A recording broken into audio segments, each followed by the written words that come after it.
Education equals hope, a world where dreams take flight. Together we can make it so, transform the day from night. Good morning, and welcome to Education Equals Hope's podcast. My name is Celeste Bundy, and I am the Executive Director of Education Equals Hope. Our goal through Hopecast is to introduce you to the amazing work being done by Education Equals Hope around the world. And today we have quite a few guests. Normally it's just me and Chip or Cameron and Jorge Luis, but today we've multiplied. So I want to introduce some very dear friends from one of our school partners with our Hope One School program. So these are friends from St. Martin's. So could you guys introduce yourselves, please? Hi, I'm Allison Thomas, and I am Fine Arts Department Chair here in New Orleans, and we are actually in Metairie, and we work with our juniors with the school at UD. I am Maureen Smith. I am the ninth grade lead advisor, and part of our service project is working with Education Equals Hope. I'm William Ruffin. I'm in ninth grade and I go to St. Martin's. I'm Gary Lawson, and I'm a junior at St. Martin's. And I'm Joyce Pipkin, the partnership coordinator for St. Spring and Recovery Young Lady. Awesome. So thank you guys so much for joining us this morning. Joyce and I actually had the privilege and honor to come down for St. Martin's Art Fest, which was last night, and it was incredible. You guys are super talented. I was telling Bishop Shannon Duckworth that when I was in art class, it was like, can you draw a circle? And my answer was absolutely not. Like, Excel didn't exist then. So I'm just saying, give me an Excel spreadsheet, but it didn't exist. So we just want to have a conversation this morning. So a lot of times our podcasts really are to educate, as we are Education Equals Hope, right? So it's to educate our community of hope about what Education Equals Hope is up to around the world. So just as a starting point, Maureen, can you share a little bit about how St. Martin's got connected to Education Equals Hope? Sure. So 9th and 11th grade has started a service learning project 2 years ago. And what it is all about food insecurities. We met up with an Episcopal church in New Orleans, and our contact was Chuck Coleman. Yay. And Chuck gave us the contact of Celeste from Education Equals Hope because we were looking for a second half of the year. We were doing an Empty Bowls fundraiser, and we wanted to find a place, an Episcopal place, that we could give our money to help with their food insecurities. And so I reached out to Celeste, and from there, it just, one thing after another. And it's really worked. This is our second year doing it, and it's amazing. Yeah. And I should know this. I should have looked it up. But do you guys remember how much you raised last year for our feeding program in Caveat? $4,000. Yeah. $4,000, guys. Like through something you're already doing, through your art program, through a community event for your parents. And it was just like, let's see what else we can add on to make a difference. And gosh, Joyce, how many meals were $4,000 provide? Well, it's 45 cents a meal, so figure that math out. Well, yeah. Someone do the math. Put a comment. Let us know how many meals that is. If I had my Excel spreadsheet, we would be okay, but I guess we'll have to wait on that. That's just so incredible that through you guys as a school serving your local community with St. Anna's Episcopal Church, then got connected to our work. And now you're not only helping feed people who are food insecure in New Orleans, but also in Haiti. Yeah, that's amazing. It's the ripple effect of hope. Yes. Yeah, right. We were actually, I teach ceramics. And so we were already, at the beginning of the year, I decided we were going to be doing Empty Bowls, which is a kind of a grassroots kind of initiative to feed and support food banks in your local community. So I was doing that already, but I didn't know where the money was going to go. And so that's kind of how it happened. And it kind of was interwoven with with our program, our service line. So it's kind of interesting how it kind of gelled. Yeah. So it wasn't like there was this program that existed and then you just came up, you were like, yeah, we're going to do that. It was like you created, right? As an artist, you created this really unique opportunity to not only make beautiful bowls, and the artwork last night was incredible as well, but like you taught your students, you educated your students on the difference that art can make. Yes. And the healing power really that happens through art. So that's awesome. So our next question is going to be for Joyce Pipkin. So Joyce, can you share a little bit about the difference that you've seen with this partnership for the students in Cavillon at Saint Esprit? Okay, so the difference is these students are so thankful that there are people outside of their environment that care about them. And the fact that you take your time to just devote whatever you can to help them, it's just very meaningful to them because they live in isolation. In the countryside, many of them have never even really experienced anything near what you have in everyday life. And the other most important thing is the fact that many of these students, their one full meal for the day comes at school. And the fact that you're helping them have that meal is very, very important. Thank you for that. And so that was, yeah. And so you guys, as you have listened to our podcast over the past 5 seasons, lots of conversations around, or if you've ever been on a team with Education Equals Hope, there's a lot of conversations around reciprocal partnership versus mutual using. So what we desire and our goal as an organization is not to just check a box of like, you know what, it sounds a little crass, but like I helped a poor person today, but it is to build a friendship and build relationships. So, so Gary, first question is, what's your favorite medium of art? Tech theater. Tech theater. That's real lost, like still like sets and stuff for a place. It's awesome. I actually just had a phone call with someone yesterday who's helping us build E equals H logo, and he's a technical director at a theater. So cool. So I actually kind of know what you're talking about, and y'all should all be proud of me for knowing the word medium. So good job. So Bill, if I don't have a different question for you in a minute, just answer the same thing. But so technical. So tell us a little bit about your part of this experience building a relationship with our students in Cavillon, because you've been able to participate in our Zoom calls, right? So tell our community of hope a little bit about that for you. I think our Zoom calls were pretty cool because from that I learned a lot of things, and some things I learned was like the importance of patience because their internet connection wasn't always the best, and it was important to like stay sympathetic and not like seem like, oh, this is taking too long. Just remain calm and be patient, and also gratitude because things like internet connection, I'm so like used to it that it's like it's regular, but for them things like that isn't like given to them.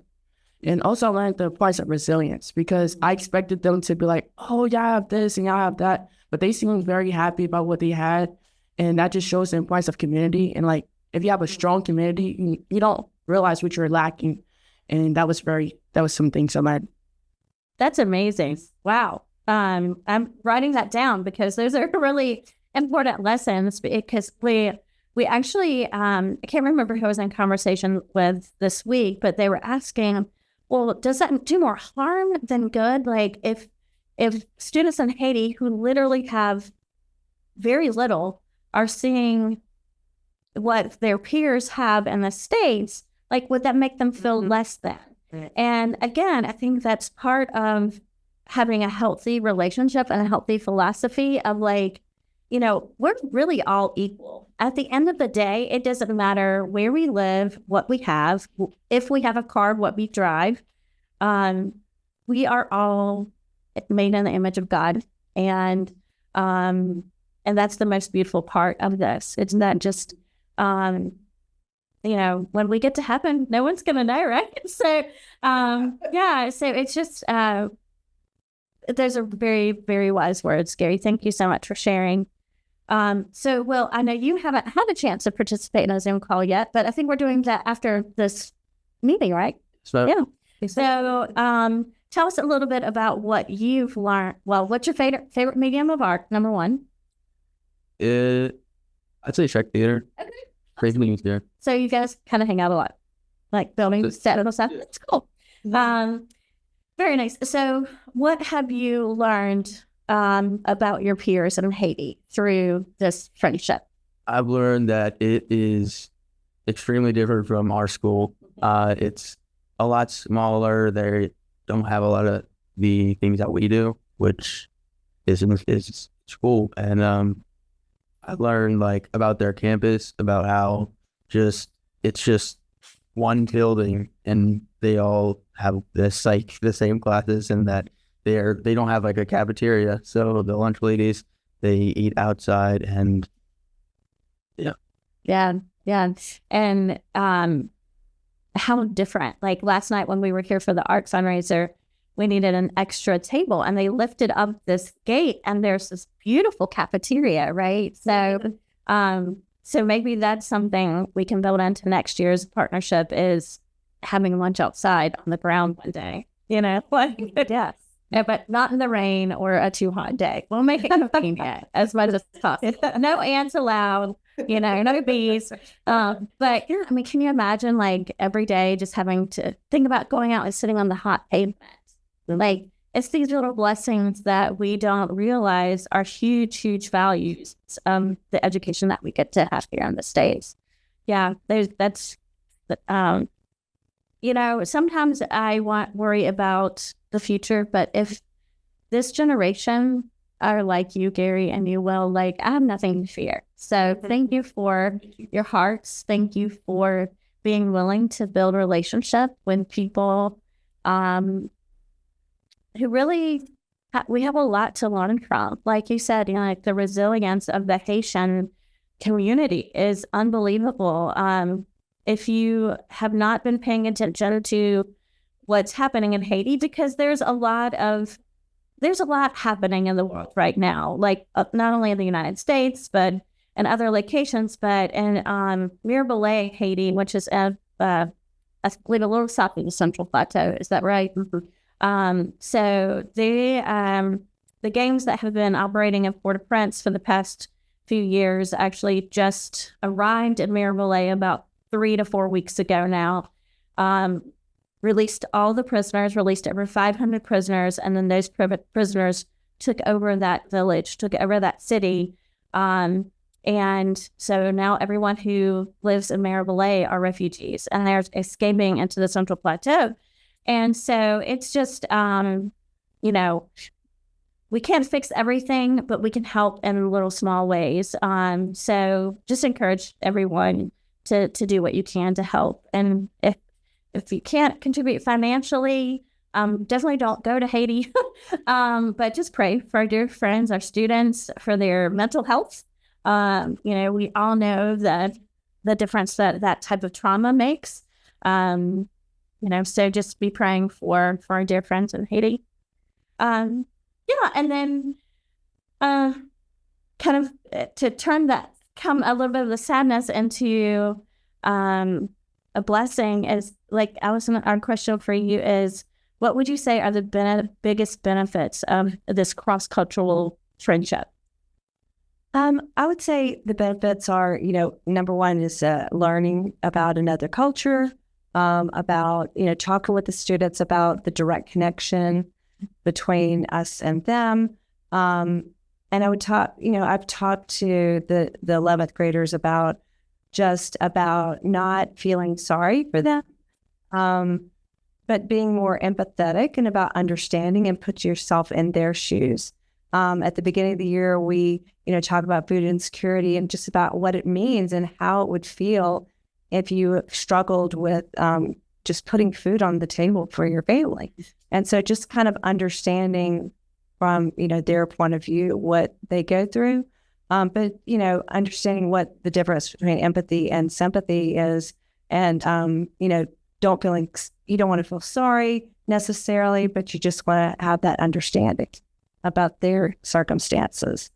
And so that's kind of one of the most important things.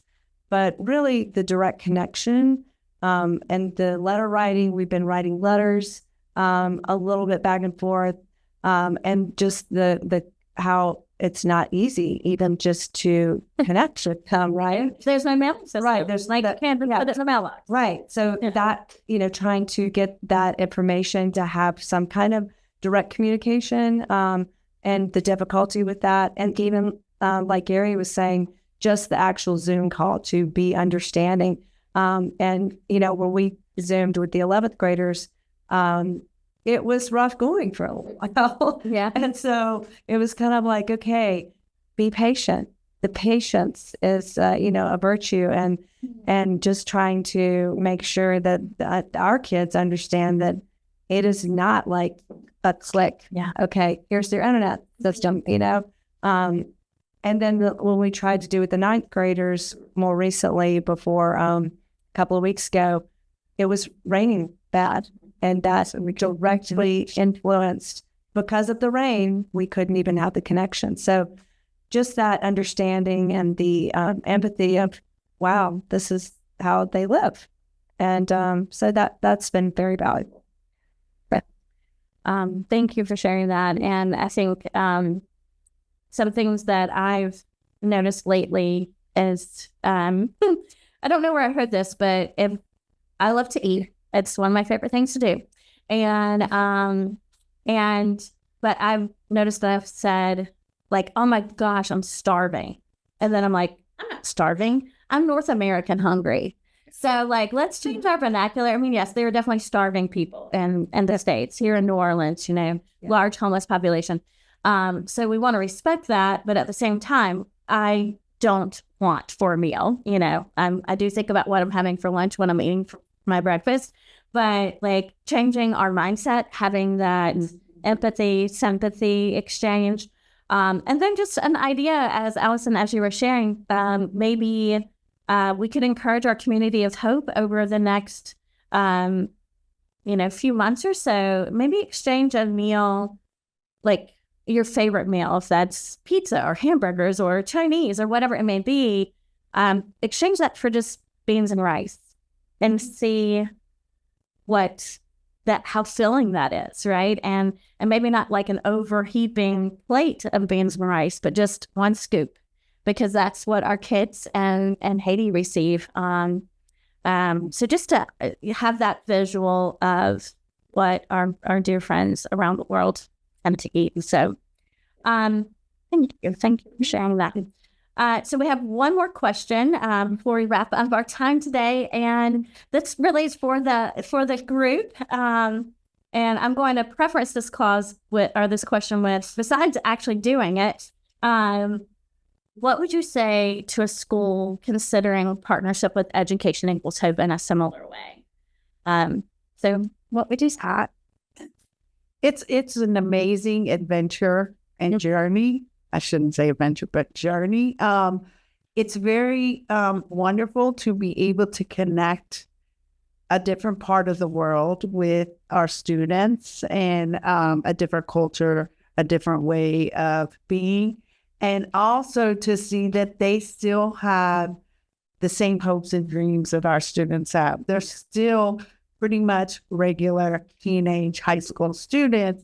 It's just different for them. They don't have a lot of the luxuries, but they still, they talk about their football. They talk about, going to the beach and things like that. So just to have that connection, I think any school would benefit from it, as far as, hey, there's other people in this world. This world is huge, and we can connect with them, And it is a journey, it's for both sides, right? Of like getting to know one another, to learning about what life looks like in a different context and a different culture. Mm-hmm. We are so glad that you guys chose to make this journey with us. It has been seriously like just a huge blessing for both Joyce and I, and for our leadership in Haiti, as well as our students. It's so funny that you use the word journey, because every podcast, somehow the word journey comes up. And then we say drink. So it worked. Look, another week. Yeah. Gary or Will, do you guys have anything that you would like to say? Like, what would you say to another student or another classroom that might be wanting to do something similar? I would say, like, I was definitely lucky to get to see the difference between the students between us and then the students in Haiti. And I think it was awesome to get to actually like write letters and do Zoom calls just to actually like connect with them, just to see like how they are, if there's any difference. Because we definitely know there's difference in their ways of going to school. I think it's like a fun experience because we got to like make the bags. And I worked hard in my bag. Like I was there. You guys can saw me. Yeah, amazing. Yeah. So that was fun, like just doing that and knowing that it's going for a good cause and makes you want to work harder. Like I was making sure it was like going to get sold. My bag was the first one, so put that out there. It was But of fun. course, yeah. But so it helped you want to, like, when you were creating, it made you want to take that to the next level. Yeah. Because you know it was going to impact other people. Like sure, it's Right. good quality. Yeah. They'd have these connections with, and gosh, this is so great. Wow. I literally have cold chills because it's just, it's really just touching, you know, and I so appreciate you guys trusting us in this process. Joyce, I tell you all the time how much I love and appreciate all the work you put into this relationship and over 20 plus years of friendship. And I hope that the fruit that we see from St. Martin's just continues to grow. And if you do have questions about this relationship with St. Martin's and Education Equals Hope, would like to learn more, you can reach us at info@educationequalshope.org or leave a comment on the video, and we'll be more than happy to get back to you so that we can share more about these powerful relationships that you can be a part of. Thanks for joining us today. Thanks for being a wonderful part of our community of hope, and we'll see you next week.